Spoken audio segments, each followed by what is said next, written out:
وحشتوني جدا جدا جدا، واهلا بيكم في الموسم الخامس من حواديت ابو صلاح. الحقيقة انا قلت عايز ابدأ الموسم بحاجة مختلفة، حاجة ما عملتهاش قبل كده، الاغاني الخليجية اللي انا بحبها. يا ترى ايه حكاية الاغاني الخليجية اللي انا بحبها؟ تعالوا مع بعض نحكي الحدوتة من اولها.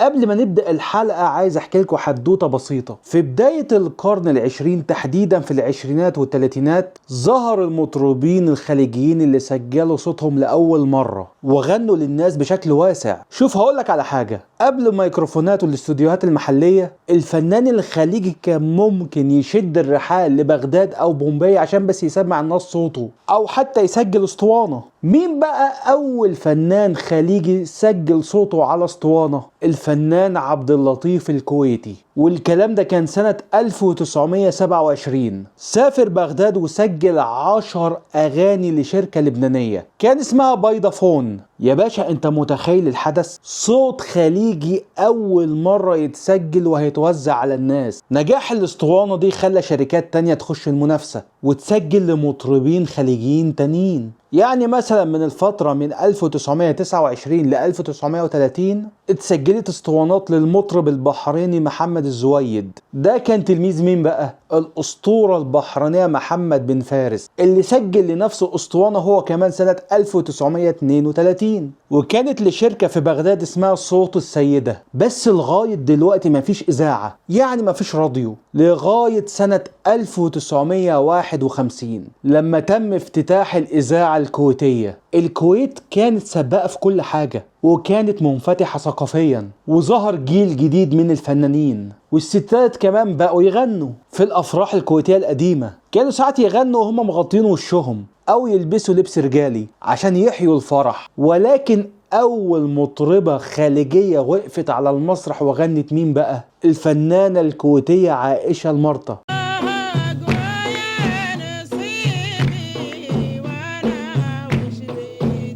دي بقى كانت ست استثنائية، اتولدت سنة 1934 وفقدت بصرها وهي صغيرة، عشان كده سموها المرطة، يعني العمياء بالكويتي. إنما الموهبة عندها كانت كبيرة جدا. ابتدت تغني في الأفراح العائلية، وبعد الجواز بقى برضه جوزها دعمها وخلاها تكمل رغم نظرة المجتمع، ودخلت الإذاعة سنة 1970.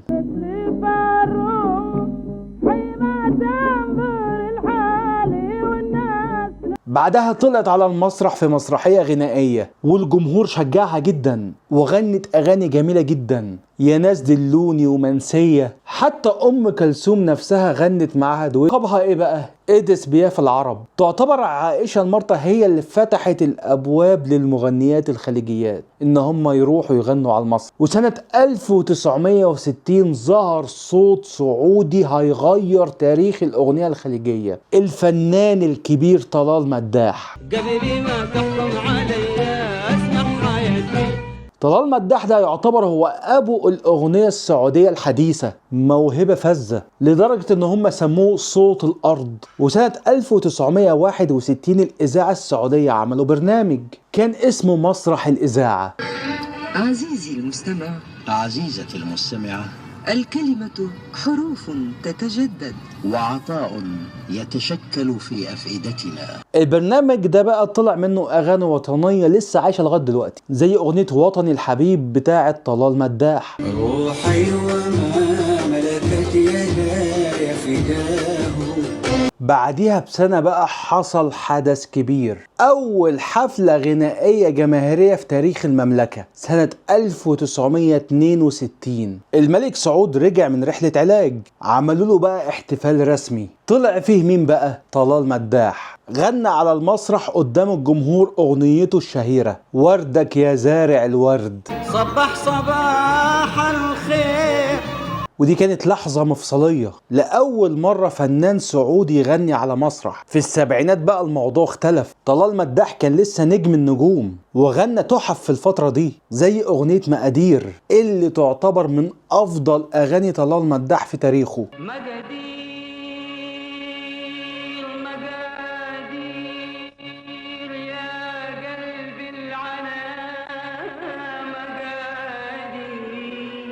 الأغاني دي لغاية دلوقتي الناس بتعتبرها من الأيقونات، أغاني أيقونية في تاريخ الخليج. وبعدها ظهر صوت جديد، الفنان الكبير محمد عبده. لا لا لا لا لا لا لا لا لا لا تقولي. وبعدها بقى ظهر أول مطربة سعودية، الفنانة الكبيرة ابتسام لطفي، كانت ست كفيفة برضو. والله ما خبي عليكم، بس كان صوتها قوي جدا. وظهرت مطربة تانية اسمها عتاب. لما كيفه طبورات جاني نادم على الفرات. يعني لو هنقعد نتكلم عن الفن الخليجي عايزين ساعات وساعات. انا بقى اخترت شوية اغاني خليجية، اغاني انا عشتها، يعني كنت موجود في الفترة اللي نزلت فيها الاغاني دي وشفت نجاحها. يلا بقى نخش على الاغاني. نوال، الشوق جابك، كلمات سعود بن عبد الله، الحان مشعل العروج، توزيع اسماعيل تونش بلاك زفير. بدأت الاغنية بالكيبورد اللي بيدي غيمة صوتية.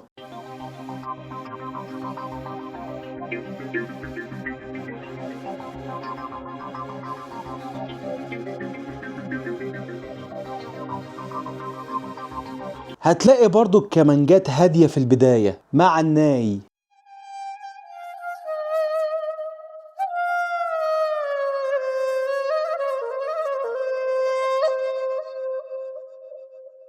وبعدين تبتدي الكمانجات تعلى شوية بشوية.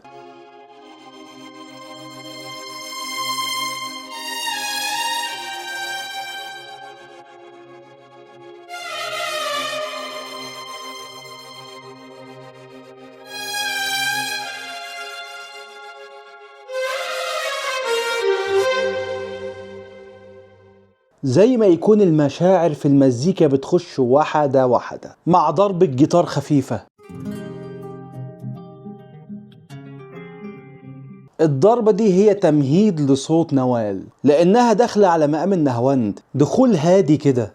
غبت عني والشوق جابك، عمري الغايب هلا بك. غبت عني والشوق جابك، عمري الغايب هلا بك. يعني الشوق والحنين هو اللي جابك لغاية عندي، عمري الغايب هلا بك. يعني زي ما يكون بتقوله يا عمري اللي ضاع مني أهلا بيك تاني. وتكمل غنى وتقول يا مسا الأشواق يا روحي، يا مسا الأشواق يا روحي. هنا بقى يبتدي إيقاع البوب يدخل، التكنو مع الطبول الخليجية.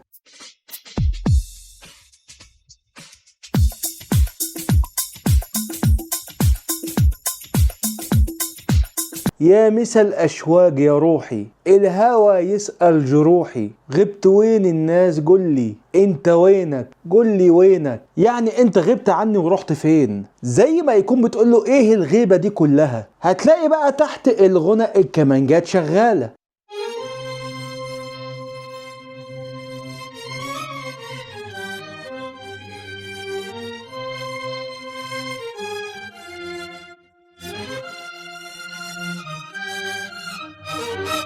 والجيتارات برضو شغالة.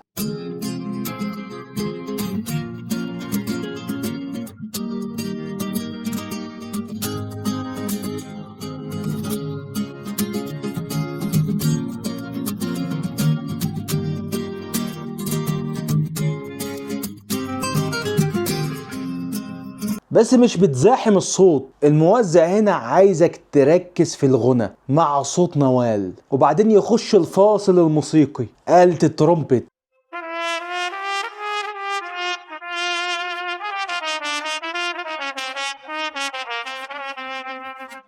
معها الكمانجات.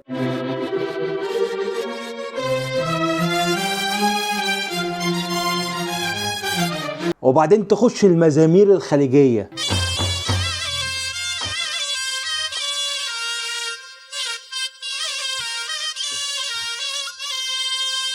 وتكمل الكمانجات تاني. هنا الموزع عمل ايه؟ عمل لك اغنية بوب خليجي، ميكس غربي مع خليجي، الترومبت ده غربي، المزامير خليجية، فتوليفة حلوة قوي. وتكمل نوال غنى. في المحبة هبتدي من وين يا غرامي؟ في المحبة ابتدي من وين يا غرامي يا حبيبي، شوقي ليك بعثر كلامي. يعني من كتر الاشتياق اللي انا اشتقته لك ما بقتش عارفه اقول لك ايه، الكلام اتلخبط. هتلاقي برضو الاكورديون اللاتيني دخل بس صوته خفيف قوي.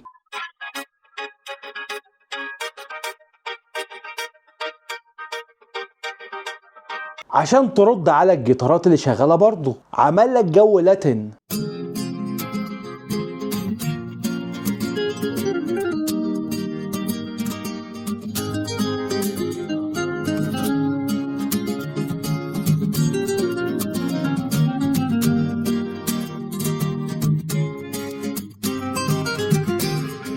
والكمانجات برضو مكملة تحتها.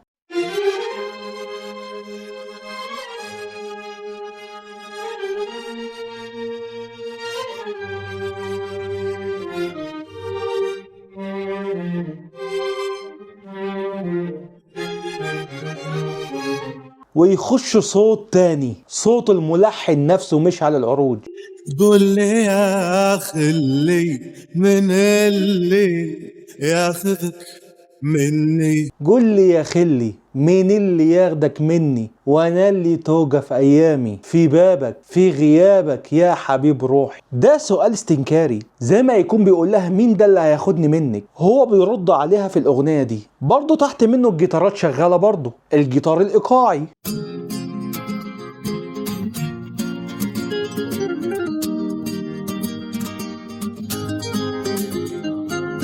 ونوال تعيد الجملة تاني كتأكيد على النص ان هي مصدقاه. ويخش الفاصل الموسيقي تاني نفس الاولاني. وتكمل نوال غنى. في دروبك ألف كلمة شوق. وتخش في اللازمة اللحنية تاني بس المرة دي بصوت الكورال. وتقعد هي تعيد اللازمة اللحنية لغاية لما تخلص الأغنية. أغنية من الأغاني الجميلة جدا، روح اسمعها دلوقتي. نبيل شعيل، طبعا غير، كلمات ساهر، ألحان مشعل العروج، توزيع طارق عاكف. بدأت الأغنية بالبيانو الراقص مع الشيكر.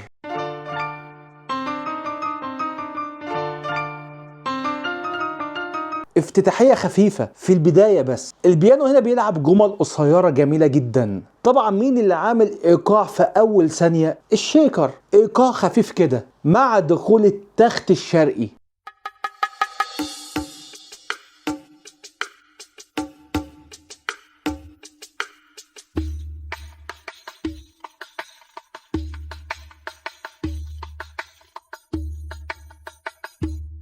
بس برضه خفيف، داخله على الهادي. ويكمل البيانو عزف مع التخت الشرقي. وبعدين تخش الكمانجات.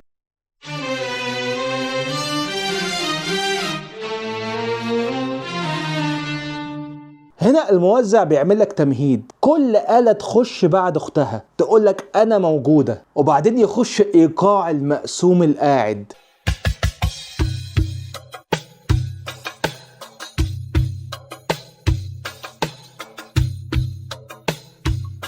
يعني ايه ايقاع مقسوم قاعد يا ابو صلاح؟ اللي سرعته متوسطة، مش الصاخب، مقسوم الاحساس. يخش معانا مين بقى؟ العود.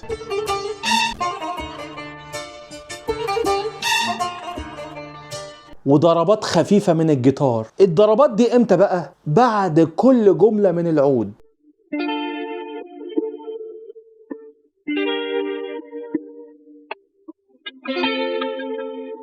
كأنها بتختم على جملة العود. وبعدين تخش الكمانجات تقول نفس اللحن اللي قاله العود.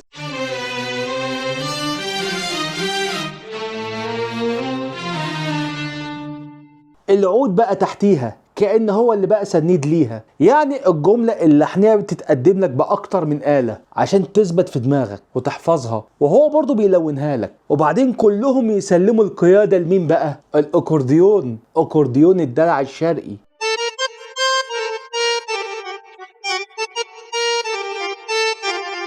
وبعدين الكمانجات ترجع تاني تعزف اللحن اللي عزفه الأكورديون، كأن الكمانجات هنا دايما رد فعل للمزيكا.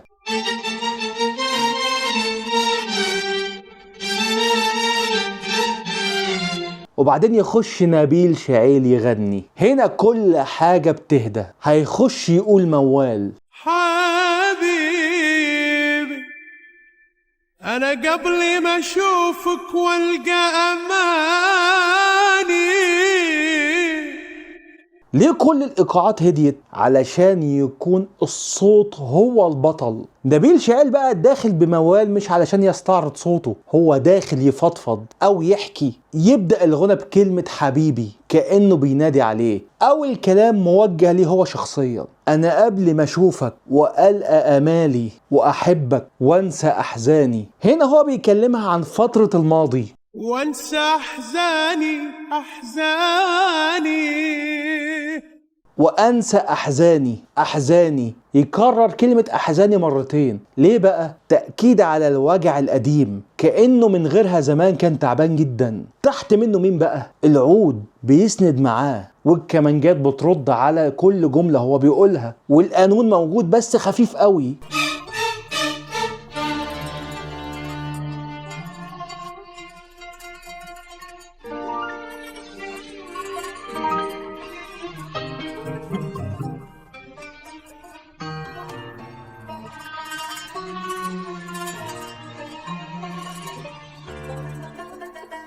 وبعدين يخش إيقاع جديد.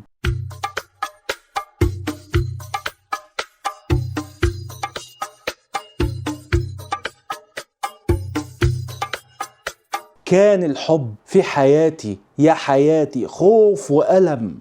كان الحب في حياتي يا حياتي خوف وألم. لسه هو بيسترجع الماضي. الكمانجات برضه لسه موجودة.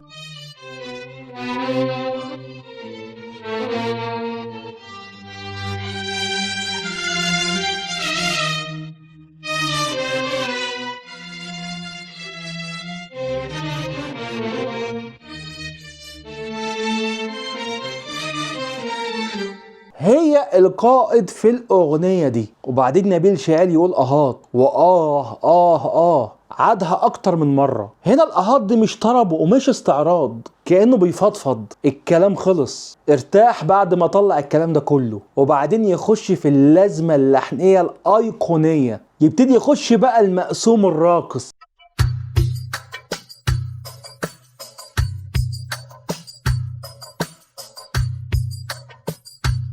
هنا الموزع بقى بيثبت الأرضية بتاعت الأغنية. لكن انت يا عمري غير. تحس ان نبيل شعيل مبتسم وهو بيقول الجملة دي. لكن انت يا عمري غير، طبعا يا حبيبي غير.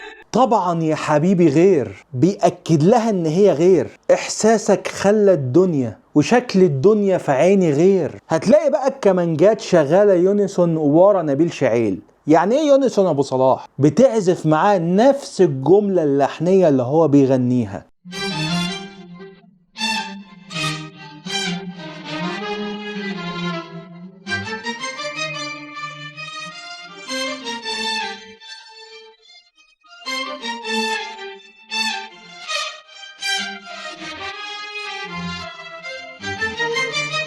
واللي ساعد نبيل شعيل انه يوصل الاحساس هو مقام النهاوند، مقام الحب، مقام الشجن. وبعدين يخش الفاصل الموسيقي، الترومبيت. بس يمكن ده كيبورد واخد صوت الترومبيت لانه سريع شوية.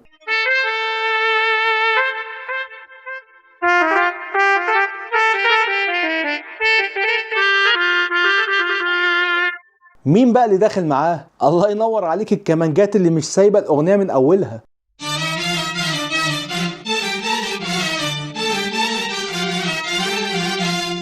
ويكمل نبيل شعيل غنى. هتلاقي بقى في الجزئية دي القانون داخل تحتيه. هيهات أنا أهوى يا عمري وعشق غيرك هيهات. والكمانجات برضو موجودة. هيهات أنا أهوى يا عمري وأعشق غيرك هيهات. كلمة هيهات دي هي مفتاح الكوبليه، يعني مستحيل إن أنا أعشق غيرك. ويخش الكورال وراه يكرر الجملة دي. هيهات أنا أهوى يا عمري وعشق غيرك هيهات. جرب مني يا عمري وهات. هما يردوا وراه يقولوا هات هات هات. في حتة حلوة قوي في الأغنية دي لما يقولوا خدني الدنيا أجمل دنيا، هتلاقي البيانو رجع وراه خفيف كده، كأن البيانو عايز يرجع في الحتة دي، فيها إحساس حلو. والكمانجات اللي ادتنا موجة صوتية أعلى.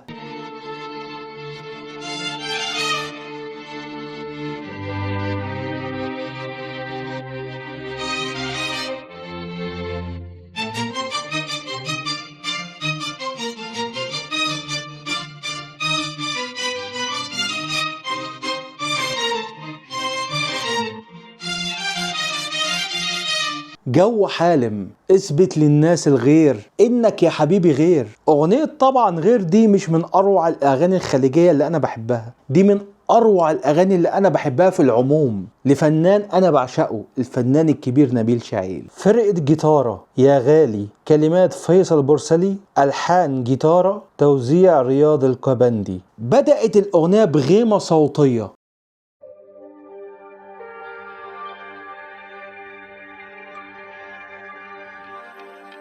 معاها آلة الستار.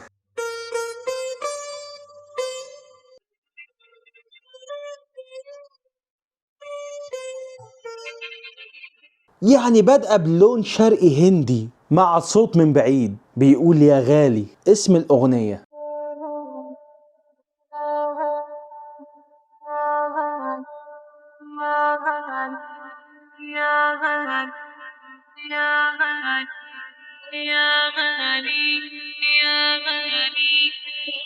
الصوت جاي من مسافة بعيدة، وبعدين يخش بيت الإلكترو دانس، الرقص الإلكتروني.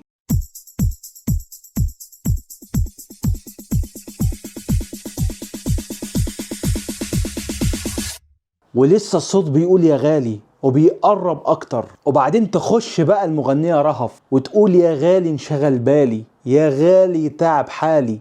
يا غالي انشغل بالي، يا غالي تعب حالي، يا غالي. هنا بقى كل الإيقاعات بتهدى، مفيش غير الغيمة الصوتية.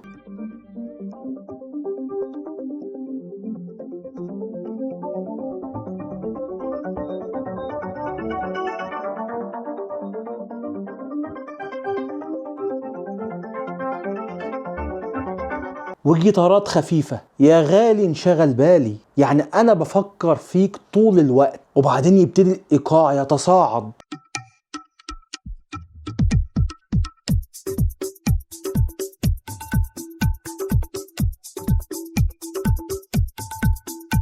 وتكمل غنى. أداء رهف هنا بدأ يبقى أقوى. ليش قلبك لساني جفاني زماني، لأن المزيكا بدأت تتصاعد فهي بتعلى مع المزيكا. يا غالي ليش قلبك نساني، هنا مش استفسار، هنا هي بتتهمه بوجع. جفاني بزماني، يعني بقى في أسوأ. بزماني يعني بحياتي، يعني طول حياتي أنا عايشة في أسوأ بسببك. وبعدين يخش بقى الإيقاع كامل.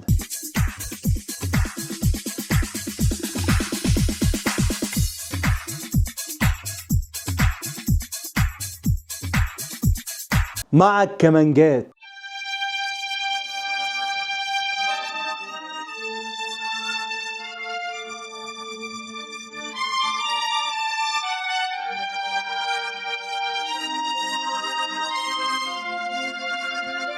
ويخش الكورال يغني يا غالي انشغل بالي.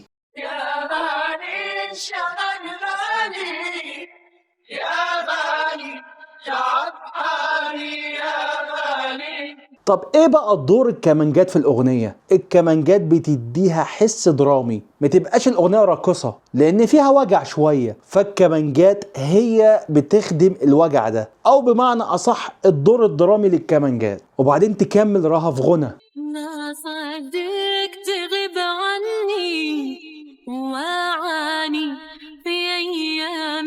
ما صدق تغيب عني. هي لسه مش مستوعبة الغياب ده كله. وعاني في أيامي يا غالي وانت تدري حبيبي. يا غالي وانت تدري حبيبي. يعني انت عارف انك حبيبي، ما اقدر على فراقك، انت معنى حياتي، وجودي غرامي. ويرجعوا في اللازمة اللحنية تاني وتكمل تاني غنى. انت يا هنا عمري يا روحي وامالي. انت يا هنا عمري يا روحي وامالي. ليه تنسى الليالي ترحل ولا تبالي؟ يعني تمشي ولا كأن اي حاجة على بالك. مين هو غيرك بقالي حياتي يا غالي. وبعدين يرجعوا في اللازمة اللحنية تاني، وبعدين الايقاعات تهدى ويدخل واحد من الفرقة يبتدي يعمل ايقاعات بصوته.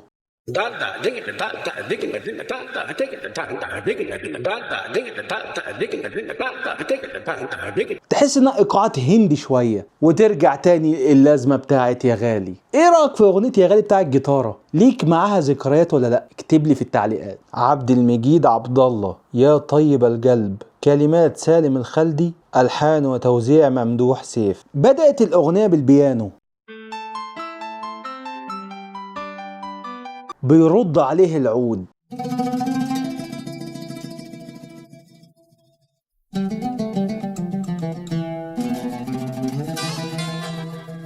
نداء ورد، كأن البيانو بينادي، العود يرد عليه. وبعدين يخش الجيتار الحاد،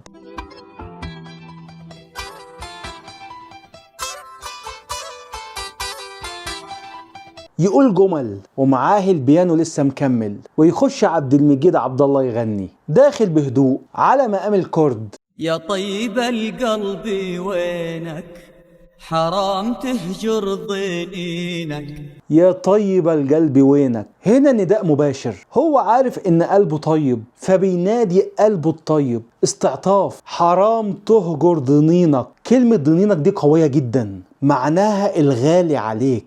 مشتاق لك يا حياتي، عسى يردك حنينك. مشتاق لك يا حياتي، عسى يردك حنينك. يعني هو بيلعب على حتة الشوق اللي يرجعه. يا شوق عيني لعينك، يعني عيني مشتاقة تشوف عينك. العود طبعا مكمل تحتيه.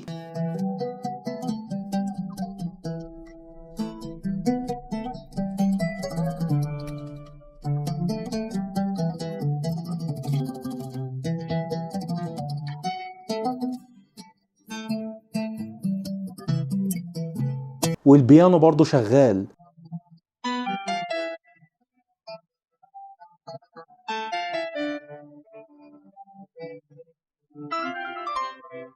البداية على الهادي، هو عايزك تركز في أول جملة، بس في حركة حلوة قوي في التوزيع هنا. العود بقى بيغني مع نفس اللحن. مين بقى اللي بيقفل كل كوبليه؟ البيانو، كأنه فاصل بين جملة وجملة. وبعدين يخش إيقاع المقسوم بتاع الضفوف.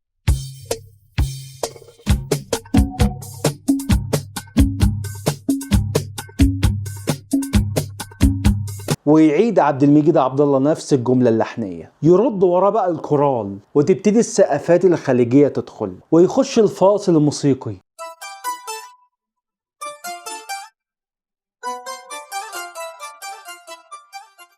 يرد عليه مين بقى؟ العود.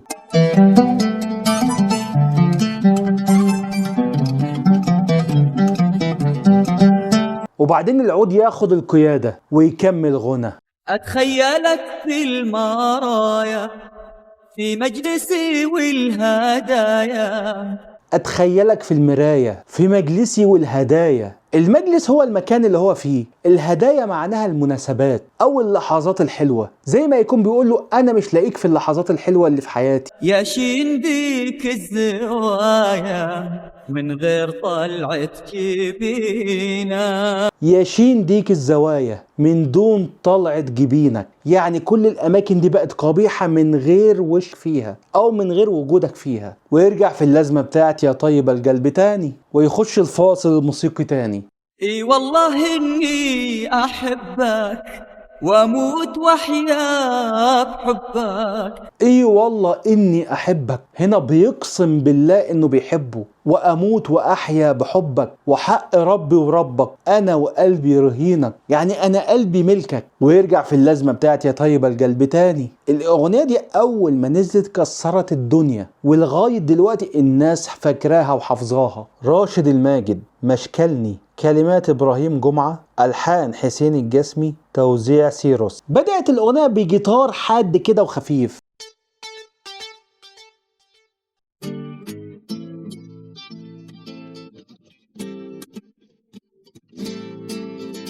وبعدين تخش بقى اللازمة هتكمل معانا الأغنية دي كلها، ضربة إيقاع مع الكيبورد اللي هي تا تا تا. شايف دي بقى، دي العمود الفقري بتاع الأغنية اللي الأغنية تمشي عليها. وبعدين تخش السقفات الخليجية،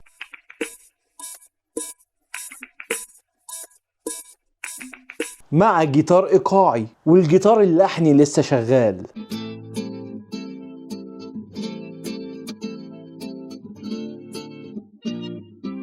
وبعدين يخش بقى المزمار الخليجي هيعزف السولو الأيقوني للأغنية.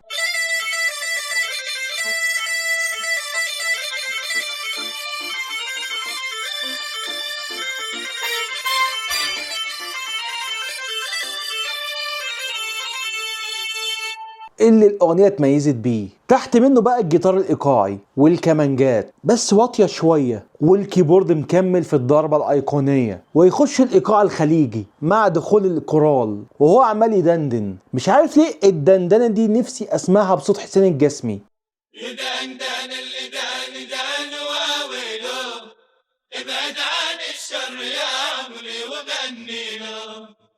يدندان اللي داني داني واويله، ابعد عن الشر يا عمري وغنيله. ويخش راشد الماجد يغني على الإيقاع الخليجي. مشكلني حبك يا روح الروح، مشكلني واتعبني قلبك مع الحساد اتعبني. مشكلني حبك يا روح الروح، مشكلني. مشكلني يعني عمل لي مشكلة. ايه اللي عمل له مشكلة؟ الحب نفسه. وتعبني قلبك مع الحساد. هنا في عنصر جديد دخل، الناس. يا ما نصحتك وقلت لك كانك تحبني، ابعد عن الشر يا عمري وغني له. يا ما نصحتك وقلت لك كانك تحبني، يعني يا ما قلت لك كتير لو انت بتحبني ابعد عن الشر يا عمري وغني له. الكورال بقى هنا بيعمل ايه؟ بيقول جملة من الدندنة الأولانية واويله، بيزين بها الإيقاع. طبعا الكمانجات شغالة تحت راشد الماجد.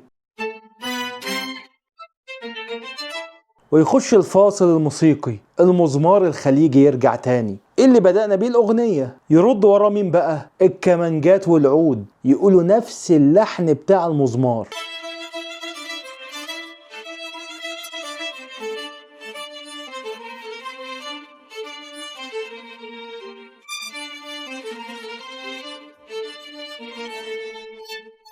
والكيبورد برضو شغال. نقدر نقول ان الاغنية دي بوب خليجي. ويكمل راشد الماجد غنى. اذا نصحتك يا ليت تسمعني وتراعي، لا تشتكيني هني لا تلوي ذراعي. إذا نصحتك يا ريت تسمعني وتراعي، لا تشتكي لأهالي لا تلوي دراعي. يعني ما تشتكيش للناس والأهلي، اسمع كلامي، أنا عايز مصلحتك. هذا الوفاء والصراحة حساس يا طباعي. هذا الوفاء والصراحة حساس في أطباعي. يعني الوفاء والصراحة والإحساس دي صفات أساسية فيا، دي شخصيتي ومش هغيرها. ويا ويل قلبي من أطباعك. واضح إن اللي بيحبها راشد الماجد في الأغنية دي عامله له هيصة في حياته. موسيقيا طبعا الإيقاع الخليجي شغال والسقفات الخليجية، الكمانجات برضو موجودة. ويرجع في الدندنة تاني. يدان يدان يدان دان اللي دان دان واويلو. ويرجع الفاصل الموسيقي اللي احنا سمعناه تاني. احذر كلام الوشاية لا يفرقنا. احذر كلام الوشاية لا يفرقنا، كلام الناس والوشاية والفتن. واحذر حبيبي وخلينا في محبتنا، الناس ما همها إلا تباعدنا، والحب اللي ما بيننا لازم نوفيله. هنا هو بيقولها سيبك من الناس ومن الكلام، خلينا في نفسنا. يا ريت الناس كلها تبقى كده والله. ويرجع الفاصل الموسيقي تاني. هيهات ننسى هواك ساكن في وجداني.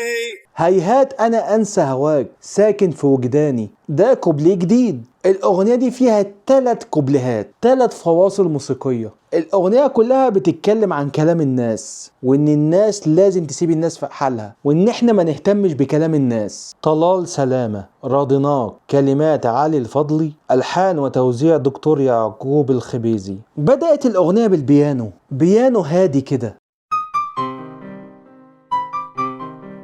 وبعدين يخش ايقاع الوحدة،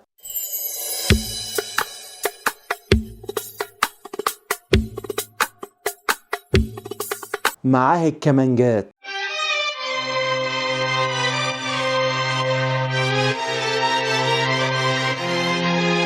البيانو لسه مكمل عزف، وبعدين الايقاعات كلها تهدى ويخش طلال سلامة يغني.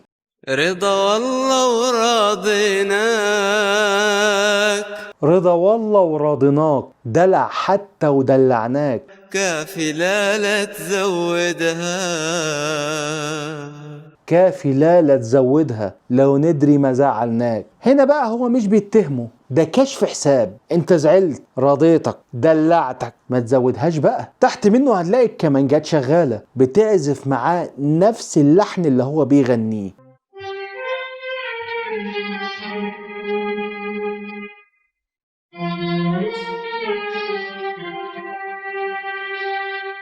عاملة حاجة اسمها يونيسون معاه، مفيش زحمة برضو في الإيقاعات في البداية، وبعدين يخش إيقاع المقسوم القاعد،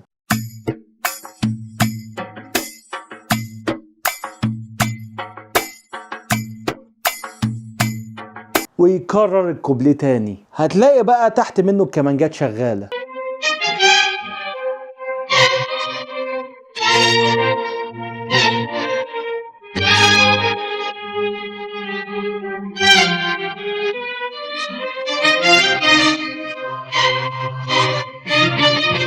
يعني واشتبي منا، يعني انت عايز مننا ايه اكتر يا متعبنا؟ فكر تسامحنا، ما احنا ياما سامحناك، تشتغلش نفسك بقى. يعني واشتبي منا أكتر متعبنا. والكورال يخش وراه يكرر اللازمة اللحنية، ويكمل طلال سلامة غنى. الله عليك الله، ريحنا كلمنا. الله عليك الله، ريحنا كلمنا. الله عليك الله، هالمرة سامحنا. الكمانجات بقى عاملة سيكشن عالمي وراه،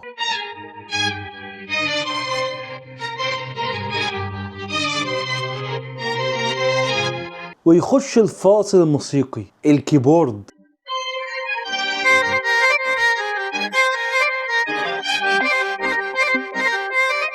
معاه الكمانجات، وبعدين الكمانجات تاخد القيادة من الكيبورد،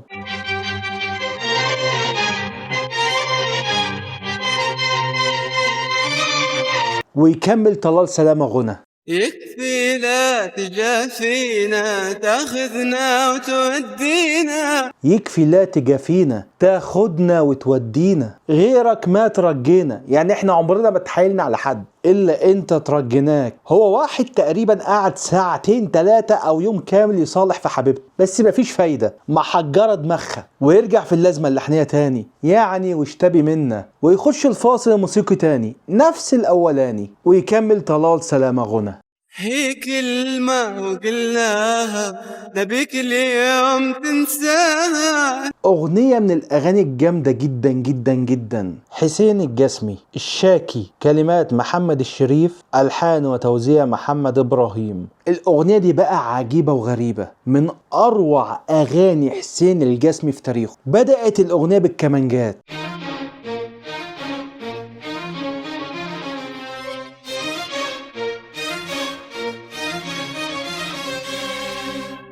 مع ايقاع خفيف. الكمانجات في البدايه داخله بتون هادي او واطي، وبعدين تعلى، وبعدين يخش حسين الجسمي يغني. يقول اللي قبل الحريب نعاس. هتلاقي في جيتارات تحت منه شغاله،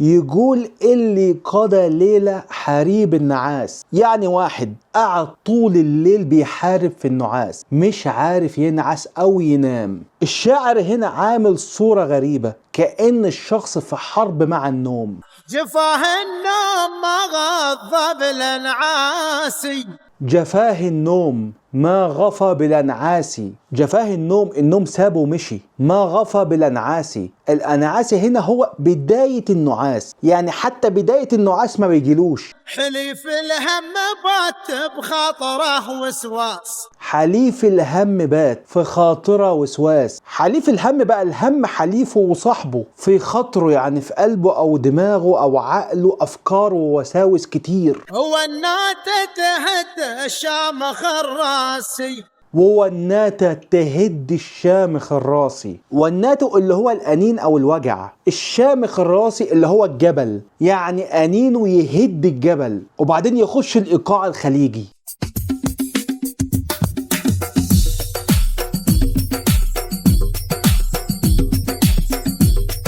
تقود الطبول اللي اسمها الدهول، طبلة كبيرة كده ليها وشين يمين وشمال مربوطة بحبال وبتنضرب بالايدين من الناحيتين مش بعصيان. ويكرر الكوبليه تاني وبعدين ترجع الكمانجات تاني. الجيتار الايقاعي برضه موجود. وبعدين تخش المزامير الخليجية والكمانجات تكمل. ويخش حسين الجسمي في اللازمة الأيقونية. أنا الشاكي أنا الباكي أنا الحساس. أنا الشاكي أنا الباكي أنا الحساس، يعني أنا اللي بشتكي وأنا اللي بعيط وأنا اللي قلبي مرهف بزيادة. أنا شخصيتي كده وبتوجع بسرعة. أنا اللي في المحبة خاضع راسي. أنا اللي في المحبة خاضع الراس، ولا الغير المحبة ما خضعت الراس. الجملة دي الناس قالت إنها كفر والأغنية لازم تتمنع بسبب الجملة دي. بس أنا هفهمك حاجة بالراحة. ولا الغير المحبة ما خضعت الراس دي مش صورة عقائدية أو دينية، دي صورة شعرية. يعني مفيش حاجة زلتني أبدا إلا الحب. ما تفهمش الكوبليه غلط. ده مش معناه السجود أو العبادة، ده معناه إن هو طول العمر مفيش حد قدر يجيب راسه إلا الحب. زي ما واحد يقول أنا قلبي ملك إيديك. طب ما القلوب كلها في إيد ربنا سبحانه وتعالى. دي صور شعرية. وكم في كم غيري في الهوى جاسي، وكم في كم غيري في الهوى يقاسي، يعني في ناس كتير زيي. ويعيد الكوبليه الأولاني تاني ويخش الفاصل الموسيقي تاني. الكمانجات اللي مكملة معانا، الجيتار الإلكتريك، الجيتارات الإيقاعية والمزمار برضو موجود. بلاني حب من في القلب حب احساس. بلاني حب من في القلب حب ساس. بلاني يعني انا ربنا بلاني. الحب اللي في القلب هو حب اساس، حبه اساسي جوه قلبي. حبيب ممتلك روحي مع احساسي. حبيبي ممتلك روحي مع احساسي. احبه حب صافي ما وراء اخلاص، يعني بحبه حب صافي. إخلاص اللي هو المكر أو الخبث. وشاوجله وشوجي يزيد نماسي. النماسي اللي هو الزيادة أو بيتضاعف. ويرجع في اللازمة اللحنية تاني ويخش كوبليه جديد أنا بعشقه. يقول اللي وصف في الناس ناس أجناس. يقول اللي وصف الناس ناس أجناس، يعني البشر أشكال وأنواع. صدق وصفه وراعي الوصف حساسي. صدق وصفه وراعي الوصف حساس، يعني اللي قال كده إنسان فاهم في البشر. تجلت حكمة الخالق ببعض الناس.